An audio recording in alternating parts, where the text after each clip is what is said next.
Season 3, Episode 4 of Tulsa King, titled Staring Down the Barrel, basically picks off where we see Dwight upset about what happened to the Montague 50 or the 50. So in this episode, it's the search for the 50. Where is it? What happened to it? Where did Dunmire stash it after everything that occurred?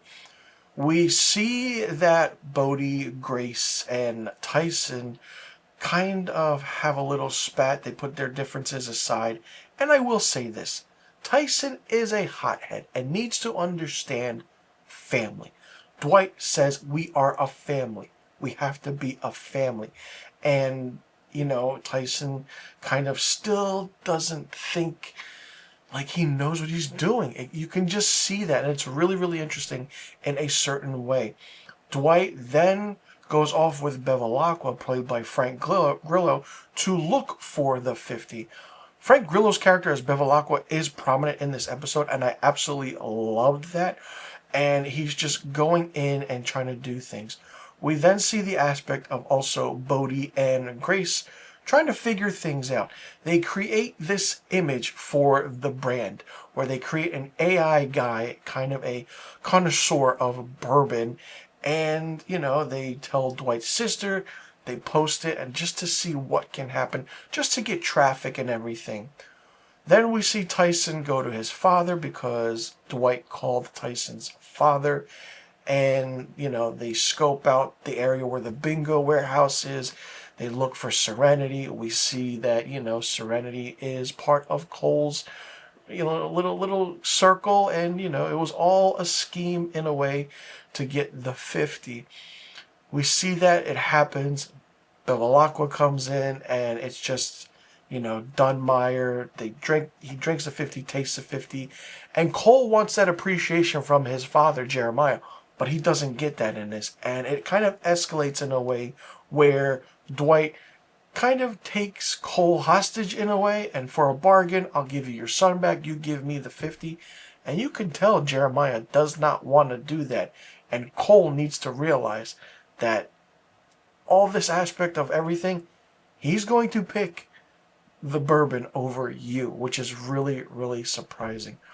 Then we see in a big scene where Cal Thresher, we know he's running for governor. He comes to the clubhouse, and we see that he speaks with Margaret Devereaux. It's like Margaret gives him an ultimatum. I can help you become governor of the state, this and that.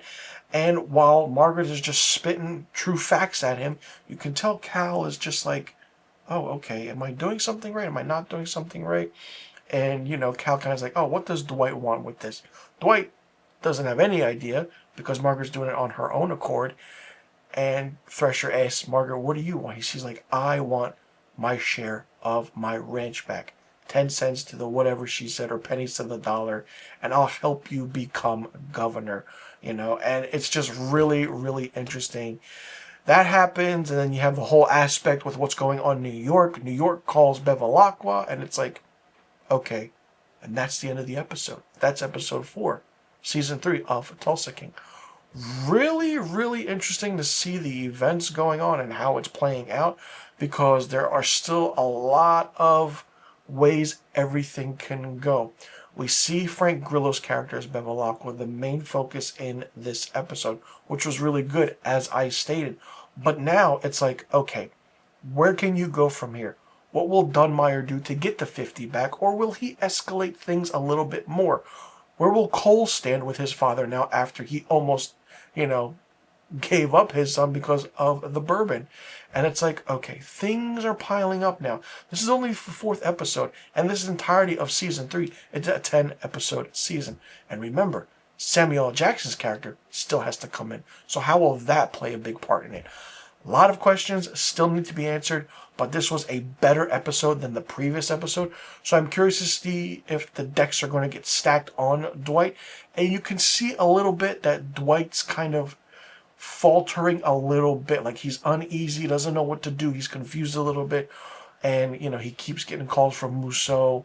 So like I said, a lot of questions still need to be answered, and it's going to be exciting to see how season 3 plays out, because this series has been renewed for a 4th season, if you can believe it. So let me know in the comment section what you thought about Season 3, Episode 4 of Tulsa King. What was your favorite scene? What was your least favorite scene? And how do you think everything's going to play out now? Let me know in the comment section about all of the questions I just asked. I'm Mr. Filmstock. Thanks so much for tuning in. I'll see you all in the next review video. And be sure you tune in next week to my Season 3, Episode 5 review of Tulsa King.